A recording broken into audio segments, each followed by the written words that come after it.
오늘 우리는 내년도 헌금 작정을 하려고 합니다. 헌금 작정을 하는 이유는 우리 물질 생활에 계획을 세우기 위함입니다.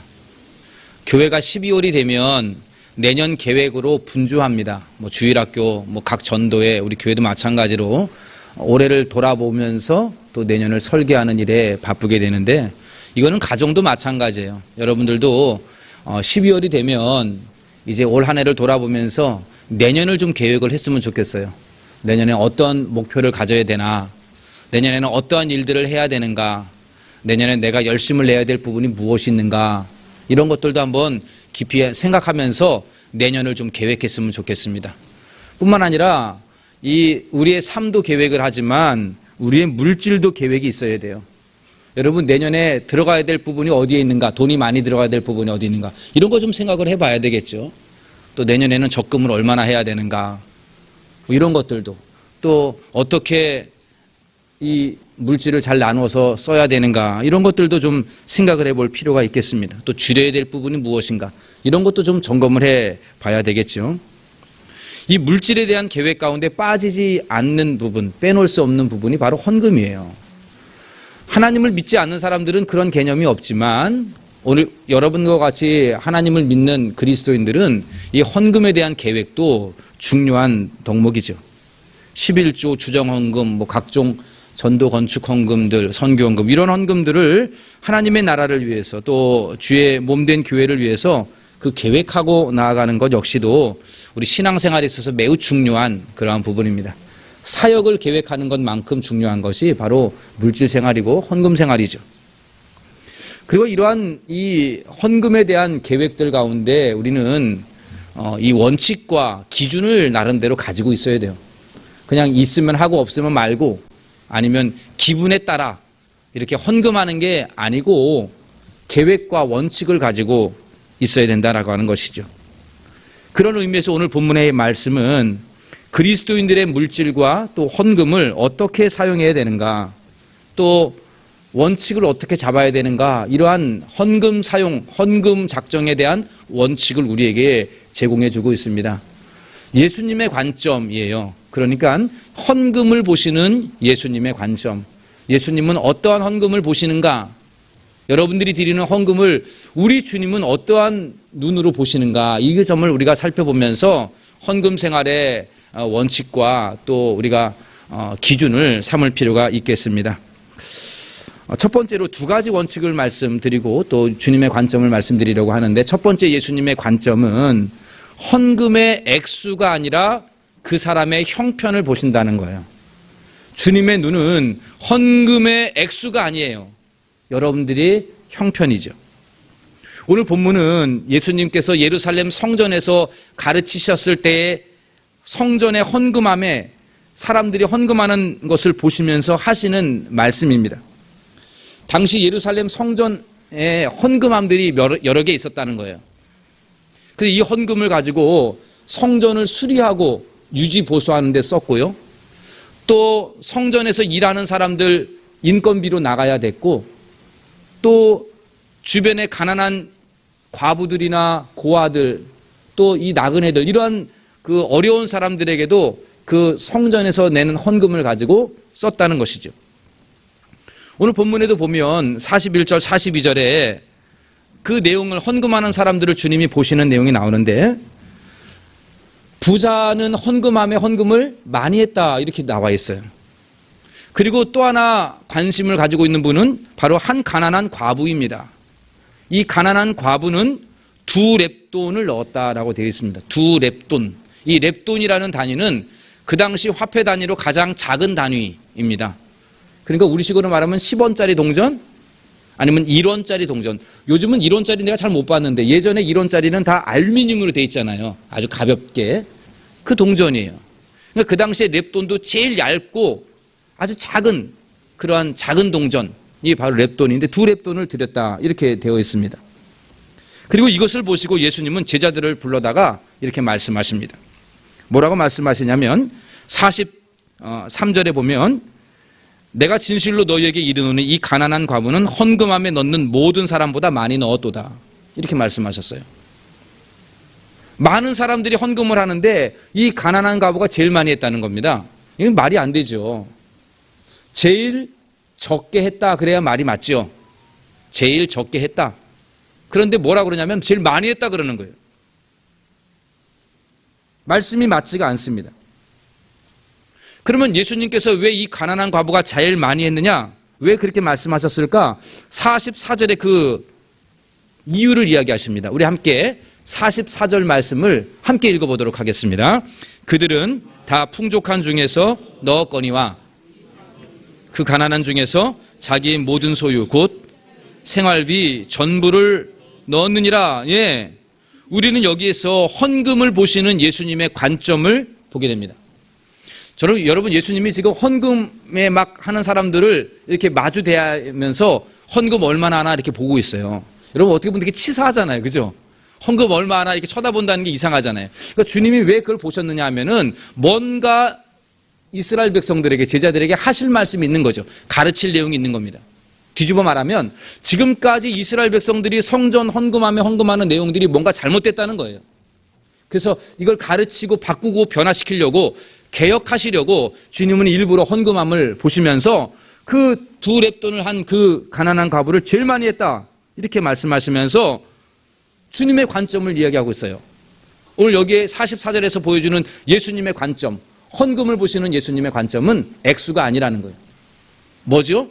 그 사람의 형편, 생활 형편을 살피신다는 얘기죠.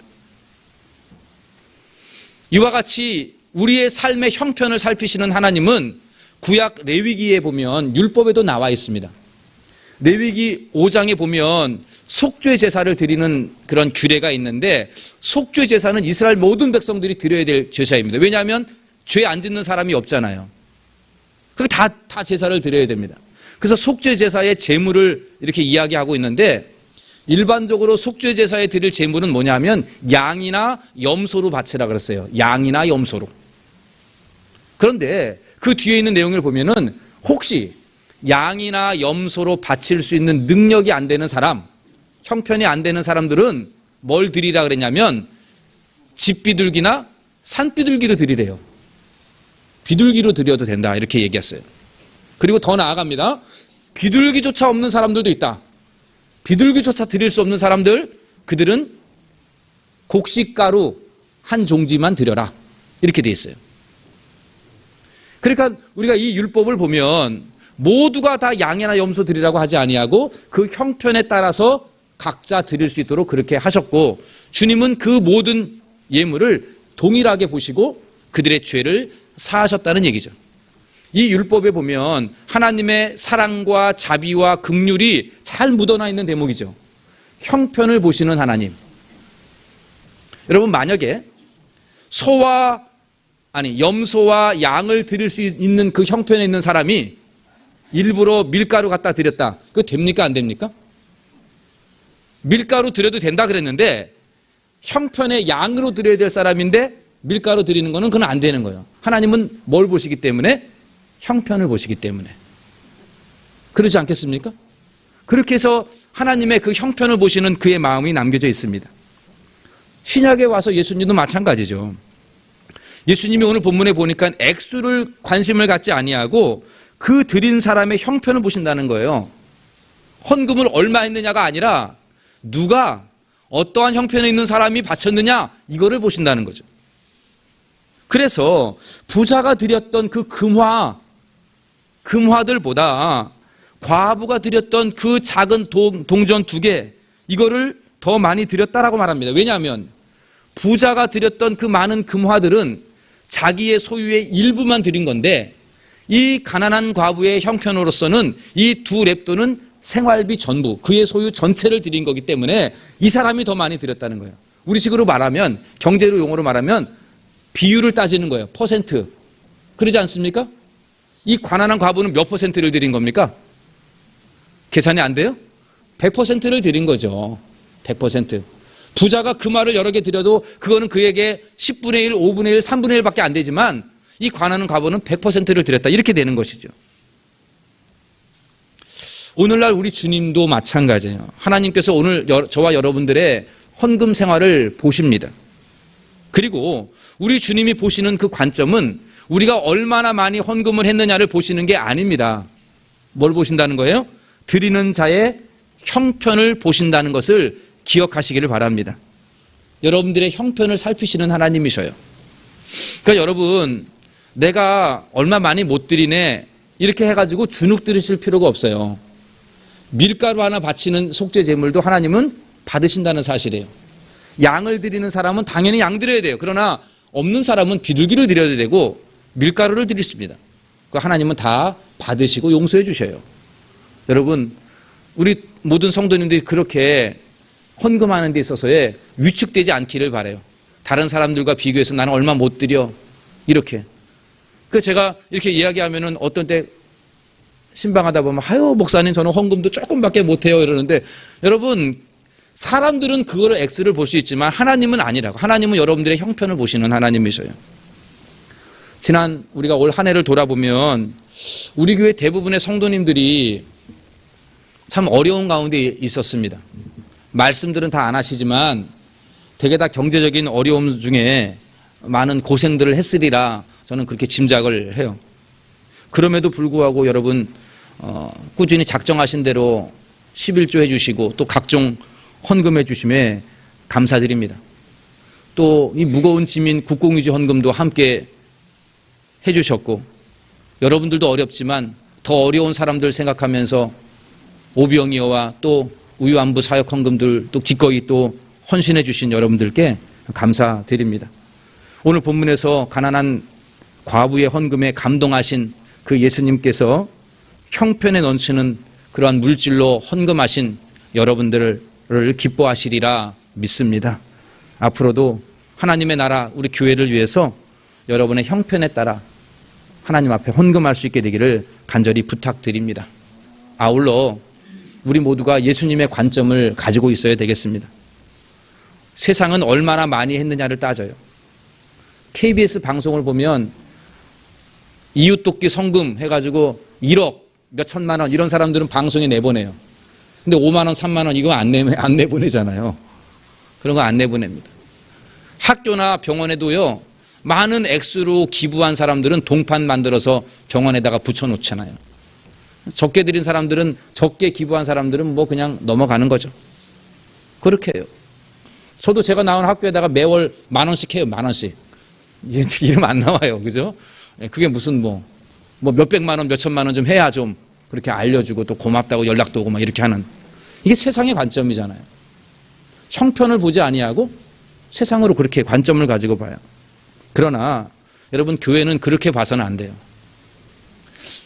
교회는 우리의 형편을 봐야 돼요. 액수를 보지 아니하고 그 사람의 형편을 볼 줄 알아야 됩니다. 하나님 앞에 드리는 헌금은 많이 하냐 적게 하느냐가 중요한 게 아니고 여러분들 형편에 맞게 하시면 되는 거예요. 이게 예수님의 관점이고 헌금 생활의 원칙과 기준입니다. 우리의 눈도 그러한 눈으로 바뀌어지기를 원합니다. 비교적 수입이 많은 분들은 당연히 많이 해야 돼요. 그러나 수입이 없이 국가에서 받는 노령연금, 그 노령연금도 11조 하시겠다고 하시는 우리 권사님들 계셔요. 그런 분들도 당연히 하나님 앞에 큰 감동이 된다는 사실을 꼭 여러분들 잊지 마시기를 바랍니다. 우리도 그러한 눈으로 바뀌기를 원합니다. 많이 한 액수가 아니라 형편에 하는 액수, 그 사람의 형편에 따라 하는 그 액수를 우리는 기쁘게 생각하고 감사히 여길 수 있는 우리 모두가 되기를 간절히 원합니다. 두 번째로 예수님의 관점은 돈이 아니라 마음과 믿음을 보신다는 거예요. 여러분, 이건 철저히 세상과는 달라요. 돈을 보는 게 아니라 마음과 믿음을 보셔요. 오늘 본문에 예수님께서 이 과부의 2렙돈, 어떻게 보면 20원, 이거를 가장 많이 드렸다라고 칭찬하신 이유는 44절에 있듯이 자기 모든 소유, 즉 생활비 전부를 드렸기 때문이라고 그렇게 말씀하셨습니다. 이 2렙돈은 이 과부의 전부였어요. 이거 드리면 과부는 어떻게 생활합니까? 이거 생활비 다 바쳐버리면 어떻게 된다는 거예요, 이거? 여러분, 이와 비슷한 일이 열왕기상 17장에도 있습니다. 엘리야 선지자 이야기가 나오는데 그 시대에 이스라엘에 가뭄이 들었어요. 하나님이 엘리야를 사르밧으로 보냅니다. 명령을 내려요. 그래서 엘리야가 사르밧으로 그냥 갑니다. 거기서 한 과부를 만나게 되죠. 과부가 나뭇가지를 줍고 있었어요. 그 과부의 형편을 봤더니 밀가루 한 움큼이니까 여러분 한 주먹이에요. 그리고 이 밀가루 만들, 떡 만들 기름 조금, 요거만 있는 거예요. 그래서 아들이 하나 있는 거예요. 그래서 이 과부는 뭐라고 생각했냐면 내가 이 나뭇가지 주워다가 이 밀가루하고 이 기름으로 섞어가지고 빵 만들어 먹고 이제는 죽어야지. 이런 마음가짐으로 마지막 음식 만들려고 그때 나뭇가지 줍다가 엘리야 만났습니다. 엘리야가 뭐라고 말합니까? 그거 떡 만들어서 빵 만들어서 먼저 날 주래요. 날. 여러분 이게 말이 됩니까? 날 달라는 거예요. 이거 벼룩이 간을 빼먹는 것이지. 그러면서 엘리야가 하는 말이 뭐죠? 그렇게 하면 비가 오는 날까지, 가뭄이 해갈되는 날까지 내 집에 밀가루와 기름이 떨어지지 않을 거다. 이렇게 얘기를 합니다. 그랬더니 이 사르밧의 과부가 그렇게 해요. 그랬더니 기적이 나타났죠. 비가 오는 날까지 밀가루가 기름이 떨어지지 않았다는 놀라운 기적이 열왕기상 17장에 쓰여져 있습니다. 오늘 본문에도 예수님은 이 생활비 전부를 헌금한 이 가난한 과부의 마음을 보시고 믿음을 보신 거예요. 이 가난한 과부가 이 생활비 전부인 2렙돈을 드렸을 때의 마음이 어떤 마음이겠습니까? 우리는 너무도 짐작이 돼요. 모든 유대인들이 하나님의 집이라고 하는 이 거룩한 성전, 자신들의 영적인 중심이라고 하는 이 성전을 위해서 어떻게든지 간에 헌금하고 있는 가운데에 이 가난한 과부도 나도 조금만 했으면 좋겠는데, 나도 어떻게든지 간에 여기 주님의 집인 이 교회를 위하여, 이 성전을 위하여 헌금했으면 좋겠는데 하면서 자기의 것도 드리고 싶어서 가난한 중에서 내가 가지고 있는 것들을 그대로 드린 것이죠. 성전을 사랑하는 마음, 하나님을 사랑하는 마음으로 드린 거예요. 과부의 믿음은 뭘까요? 사랑하는 마음으로 헌금했다면 과부의 믿음은 내가 생활비 전부를 드리면 나에게 남은 것은 아무것도 없지만 하나님께서 긍휼과 자비로 나를 입히시고 먹이실 것이야. 이러한 믿음 아닐까요? 그러한 믿음 없이 드리지는 않았을 거 아니겠어요? 나 다 바쳐버리면 아무것도 없는데, 마치 사르밧 과부가 남은 밀가루 기름 가지고 엘리야를 먼저 주었던 것처럼 이 모든 것들을 먼저 하나님 앞에 드리면 하나님이 내 삶 책임져 주겠지. 뭐 이러한 믿음으로 이 2렙돈을 전부를 드렸던 것이겠죠. 그리고 예수님은 그 과부의 액수를 보는 게 아니라 마음과 믿음을 보시고 칭찬하고 있는 것이죠. 사랑하는 성도 여러분, 여러분 어떤 마음으로 헌금 생활 하십니까? 어떠한 마음으로? 또 여러분은 어떠한 믿음으로 헌금하십니까? 오늘 본문 앞에 있는 내용은 서기관들의 외식을 지적하는 내용이에요. 이 서기관들은 대부분 부자입니다. 그들은 헌금을 할 때에 남들이 알아주기를 원했어요. 남들이 자기를 많이 하는 것을 존경해 주기를 바랬고 칭찬해 주기를 바라는 마음으로 헌금합니다. 세상의 시각처럼 많이 한 자들에게 관심을 가지고 많이 한 자들을 높이는 것처럼 이 부자는 남들보다 많이 했어요. 그래서 남들에게 존경받으려고 하는 그 외식을 예수님은 보셨어요. 여러분 그 당시에 어느 학자가 연구했는데 성전에 있는 헌금함이 이렇게 돼 있으면 바닥에는 노쇠 판으로 돼 있답니다. 노쇠 판. 그럼 여러분 어떻게 한번 상상해 보세요. 동전을 떨기면 소리가 어떻게 나겠습니까? 쟁쟁쟁 이런 소리가 나겠죠. 그래서 그 말을 여러 개 막 쏟아 부으면, 그 당시에 지폐가 없으니까 그 말을 막 쏟아 부으면 어떻게 되겠어요? 소리가 막 시끄러운 소리가 나겠죠. 헌금하면서 요란한 소리가. 그러면 주변에 있는 사람들이 눈이 돌아가겠죠. 그 소리에. 그래서 야, 저 사람은 참 많이도 하네. 이렇게 하면서 우러러보고 존경한다는 거예요. 그러니 서기관들이, 이 사회의 부유층들이 그렇게 많은 걸 헌금을 하는 거예요. 그럼 사람들이 나를 존경하니까. 그런데 주님은 여기 이 소리에 관심이 없는 거예요. 주님은 그 소리를 그냥 넘어가 버려요. 왜냐하면 그들의 마음을 보셨기 때문에 그런 거죠. 서기관들의 마음은 외식이에요. 외식. 남들에게 칭찬받으려고, 높은 위치에 있으려고, 높임 받으려고 그렇게 외식적으로 그렇게 하고, 앞에 보면 가난한 자들의 걸 착취한다 그랬어요. 그것 뺏어다가 놓고 하는 그들의 마음을 다 보시니까 주님은 그 우르르 떨어지는 그 소리 앞에 전혀 주님은 미동하지 않아요. 다른 사람들은 다 거기에 귀 기울이면서 높이지만 우리 예수님은 그들의 마음을 꿰뚫어 보셨기 때문에 관심이 없는 거예요. 오히려 주님의 마음은 두 랩돈, 들리겠어요 그 소리가? 가장 얇은 동전 2개를 넣었는데 그게 무슨 소리가 들리겠어요? 틱틱 하고 떨어지겠죠. 그러나 우리 주님은 그 가난한 과부가 드렸던 그 2 동전의 소리에 주님은 반응하십니다. 그리고 감동하시고 칭찬하십니다. 왜냐? 그 과부의 마음을 아셨기 때문에. 성전을 사모하는 마음으로 없는 것에서 제일 최고를 하나님 앞에 드린 그의 마음을 아셨기 때문에. 생활비 전부를 바쳤는데도 그 믿음을 보셨기 때문에, 그 순수한 마음과 믿음을 보셨기 때문에 우리 예수님은 그 과부를 칭찬하시고 그를 감동하고 있는 것입니다. 바라기는 우리 동대문 중앙교회 성도님들도 이러한 마음으로 헌금할 수 있게 되기를 바라요. 주님의 몸된 교회를 사랑하는 마음, 하나님을 사랑하는 마음, 사모하는 마음으로 기꺼이 헌금할 수 있게 되기를 바랍니다. 서기관들은 눈치 보면서 헌금해요. 그러나 우리는 그렇게 하지 아니하고 사랑하는 마음으로 헌금하면 됩니다. 사랑하는 마음으로. 또한 엘리야 시대의 사르밧 과부의 믿음처럼 오늘 등장하는 이 2 렙돈을 드린 과부처럼 우리에게도 이런 믿음이 있기를 원해요. 하나님 앞에 드리면 주님 나 책임져 주시겠지. 이러한 마음으로 헌금할 수 있게 되기를 바랍니다. 이러한 마음과 믿음을 우리 하나님은 보시는 겁니다. 여러분들 내년에도 하나님께서 여러분의 모든 삶을 살펴주실 줄로 믿습니다. 내년에도 하나님께서 여러분들의 가정에 크신 은혜와 기적과 같은 놀라운 은혜를 베풀어 주실 줄로 믿습니다. 그러한 믿음을 가지고 헌금할 수 있게 되기를 바랍니다. 오늘 주님의 관점을 생각했습니다. 우리 주님은 액수를 보는 게 아니라 그 사람의 형편을 헤아리시는 분이셔요. 얼마나 작은 것 드려도, 여러분 단돈 100원짜리 하나 드려도 1000원짜리 한 장 드릴 수밖에 없는 어렵지만 우리 주님은 여기에 관심을 가지고 감동하셔요.